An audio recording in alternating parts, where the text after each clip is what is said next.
The Apostle Paul, one of the heroes of the Scriptures.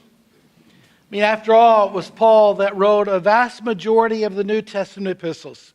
His letters to the Corinthians, to the Romans, to the Thessalonians, to the Ephesians, to the Colossians, make up the bulk of our Christian theology. You may think with the Apostle Paul and all that he did, that he must have been a very, very good pastor. I mean, after all, when you read his words and you hear of his wisdom and the poetry of his language and his grasp, the understanding of the things of God, you would have thought that he would have been just the ancient equivalent to Joel Osteen or to Rick Warren. That he would have people would have come to listen to him preach. They would have hung on every word. They would have loved him as their pastor. Unfortunately, if you believe that, you'd be wrong. Really wrong. In that, one of the stories that appears in the book of Acts, in Acts chapter 20, says that Paul was in this town and he knew he was going to leave the next day. So he started preaching, and he kept on preaching until midnight. He kept on preaching until midnight. Till midnight. Don't ever complain about me being 5 minutes late. Paul preached till me. You want biblical preaching? Till midnight. However, it must not have been as exciting as we would have thought, because it was getting warm and there were a lot of lamps lit, and there was a young man sitting on the edge of a window named Eutychus, and as Paul preached, he got sleepier and sleepier and sleepier until he finally fell out of the third-story window onto the ground. It killed him, or at least they thought he was dead until Paul went out and God worked a miracle. Now, I know in my years I've preached people to sleep. I probably will do it yet this morning. But I don't think I've ever preached them out a window yet. So, it's, Paul was not a great preacher. And he, as far as came to pastoring, he didn't get along well with some of his churches. One of his churches that he didn't get along well with was the church at Corinth. Now, Corinth would have been a tough church to serve. Because, you see, Corinth was a boom town. It was kind of wild and wicked. Corinth was kind of the Las Vegas of the Roman Empire. What happened in Corinth stayed in Corinth. Especially since there in the center of town was the temple of Aphrodite with 1,000 temple prostitutes. And so it was a wicked town. And then Paul didn't get along. Paul spent about a year and a half there. He introduced him to Christ. And yet, as they tried to integrate Christ into our lives, they were having some struggles with it. And so Paul kept on. He wrote them 3 letters. We only have 2 in the Bible, but there's a 3rd letter that's mentioned there that's been lost. And he visited them, and he tried to do what he could. But they were a rebellious people. I mean, if you were just to go through the book of 1 Corinthians and look at kind of the chapters, you would see that he dealt with some very difficult things as a pastor. He knew that in chapter 3, that they were spiritually immature. They were infants in Christ. He knew that there was sexual immorality among them. He knew that they were suing one another over church matters and going to courts to do it. He knew they were arguing about food sacrificed to idols, and that they would get into arguments as they stood in line to receive communion. He knew they argued about spiritual gifts, which one was better than the other. And he tried to explain to them the nature of love. You know, he had so many confrontations with them that finally the people in Corinth began to ask, just who does he think he is? Where does he get off telling us where we're supposed to live, how we're supposed to live? And so Paul, in these letters, writes repeatedly the same phrase. That which I first received, I passed on to you. Paul is giving his authority. He's saying, God gave me these things. I'm simply relaying them to you. Now, in actuality, we're all a lot like Paul. We're all like Paul in that none of us brought anything into this world. Writer of Ecclesiastes says, naked we came into the world, and naked we'll depart from this world. There's nothing we can hold in our hands. And so we have to realize that everything that we have, no matter how hard you worked at it, everything you have is a result of something that you have received from someone else. It's all a gift. And I thought on this Mother's Day, it might be a good time to just take a moment and think back through what our mothers, those who mothered us, gave us in life. I mean, obviously the gift of life itself, but to think how our parents, particularly our moms, shaped our lives. My mom passed away in 2006, so it's been a few years, but I still know how she helped shape my life. And for instance, one of the things I received from my mom was a love of books. I absolutely loved to read, and I got that from my mother. She was always reading. Though for years I figured she must be a very slow reader because she always seemed to have the same book. Do not think it was the Bible. The books that she had were this paperback book, and it always had the same picture on the cover. It had a castle in the background, a woman in a long flowing dress blowing in the wind, and a very strong, virile man in the front. My mom was into trashy romance novels. What can I say? Always, she had one in her purse, always reading one. And I picked up that love of reading. Not the romance novels, though. I read murder mysteries. But unlike Mom, I'm a little obsessive about it. When I start one, I tend not to put it down. I mean, a lot of the novels I literally read straight through. That's not good when you're married. Get your nose out of that book. And so the piece that we've come upon is that I don't get to read unless I go on vacation. And then when I'm on vacation, I average about a novel a day. And this is a gift from my mother. I received my love of books from my mother. I received much more. I received from my mother a love of God. My mother was a godly woman. She was weak. No, not in her faith. She was physically weak. See, Mom was born with one of those heart defects where there's holes between the chambers of the heart. They fix them pretty routinely now, but back then when she was born in 1932, there wasn't much that could be done. And so she lived a sheltered life. Her parents were afraid for her to exert herself in about anything. And so she was very protected, very sheltered. She grew up with that. And as we came along, we never really realized that. We never realized how sick she was. My mother left her diary behind. And she left it intentionally to my brother and I reread part of it yesterday. And I didn't realize that during those years when I was 9, 10, 11, and 12 and just so excited about life, how weak my mother was, how the simple things exhausted her, how she dealt with the deepest, darkest depressions. She hid all that from us. That's what moms do. It was in 1965 that they decided they were going to try to fix her heart. That was the early days of the heart-lung machine. And so they essentially were experimenting on her. They took her into the surgery to close that hole between the chambers of her heart. There were 7 surgeons that worked on her during the procedures. They were trying to figure out how to do this.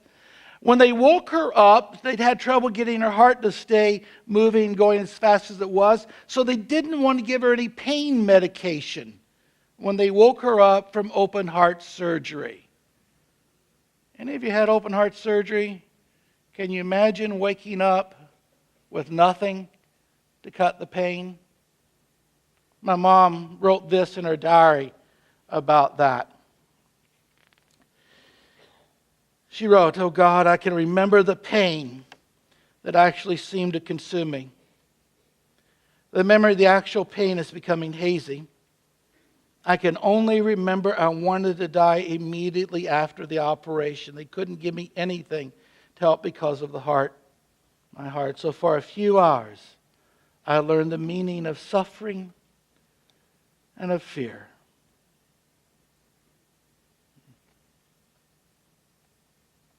Now, after the surgery, Now you have heart surgery ahead. They get you up and start walking immediately. Yeah. Then they told her to rest. And so my mom was essentially an invalid for a couple of months. And my dad worked in Indianapolis. We lived in New Albany. I had a younger brother, so I became something of the caregiver. I learned with the help of a couple of very cruel aunts how to cook and clean. No, they were loving, wonderful women. They just beat me to do it. No, they didn't. But they did teach me to cook, to clean, to do laundry, how to do a floor properly, even how to iron. All of those things I have now forgotten. Do not tell Dorothy. But I learned all those things to take care of my mom. And so I would get up in the morning, I'd get my brother and I breakfast, and we'd go off to school. And my mom would spend most of the day at home trying to recover from this surgery. I found in her diary where she copied the words of a poem by a lady named Mortensen. She copied these words. I needed the quiet, so God drew me aside into the shadows where we could confide. Away from the bustle where all the day long I hurried and worried when active and strong. I need the quiet, though at first I rebelled, but gently, so gently, my cross he upheld, and whispered so sweetly of spiritual things, though weakened in body, my spirit took wings. I needed the quiet, no prison my bed, but a beautiful valley of blessings instead. A place to grow richer in Jesus to hide. I needed the quiet, so he drew me aside. My mother's a woman of faith. And from watching her faith, I received a love of God. But the other thing about her is that not only was she a woman that loved God, she was a woman that loved serving the church. I was raised as a church rat. That's why when I see kids running around totally relaxed in church, I go, yes, we're doing it right. That this is like another home to them. I remember being the little kids. My mother would go on Wednesday evening to Wednesday night Bible school study while my dad went to night school to get his college degree. And I remember sitting on the floor playing with toys in front of her folding chair as she was in Bible study. I knew every nook and cranny of that church. It was a second home. But I didn't just see my mom and dad at church. I saw them working in the church. I remember still being young, and we would have to go to the church on Saturday evening, not for worship, but because my mom taught junior high Sunday school class.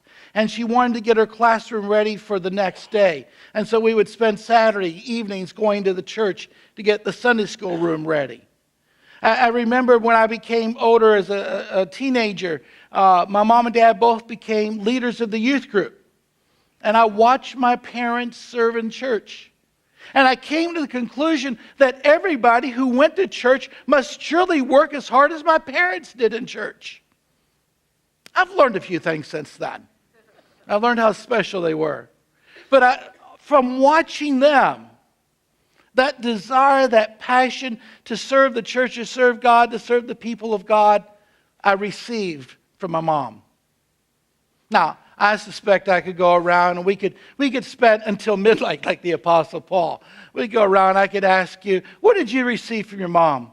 What did you receive that helped shape who you are, that helped format your personality? I mean, everything you have is a gift from somebody else. When you were small and helpless, somebody took care of you. When you had no capability of fixing any food, somebody fed you. As the years went on, somebody taught you to read. Somebody taught you to do math. As the years went on, somebody even taught you the trade by which you have fulfilled your life. Everything you have, someone else has given you.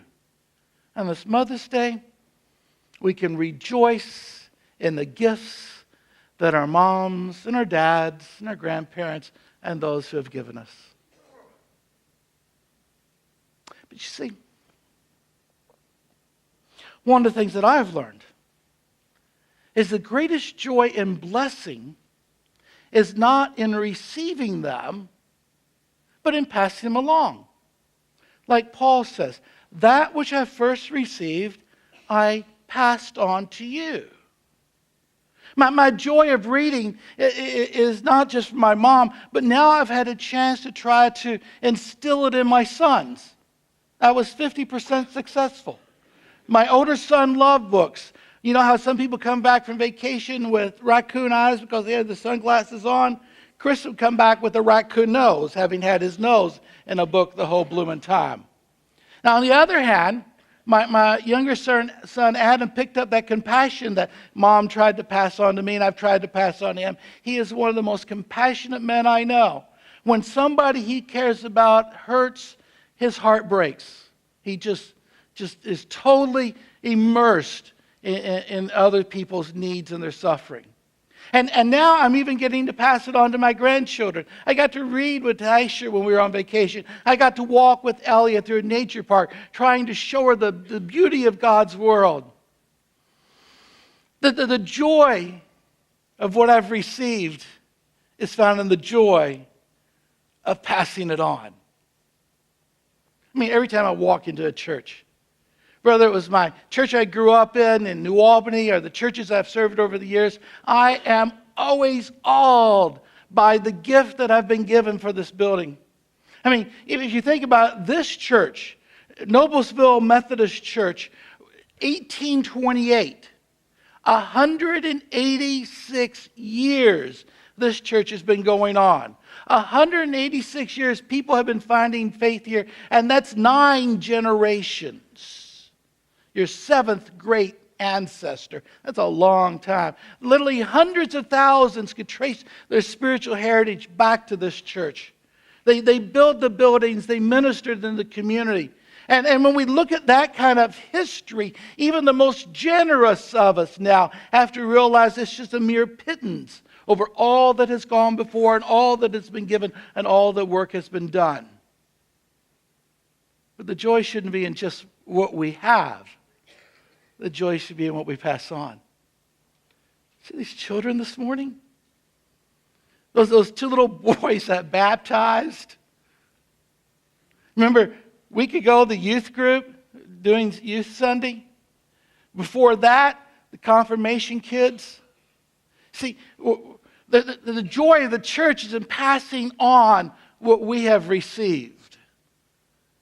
We need to be faithful in doing that. We need to give them a future of hope and of love, maybe without debt. Would you pray with me?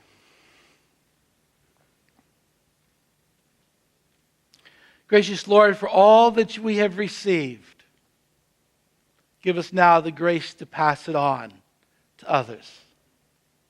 And in passing on, let us find the greatest of joys. Amen.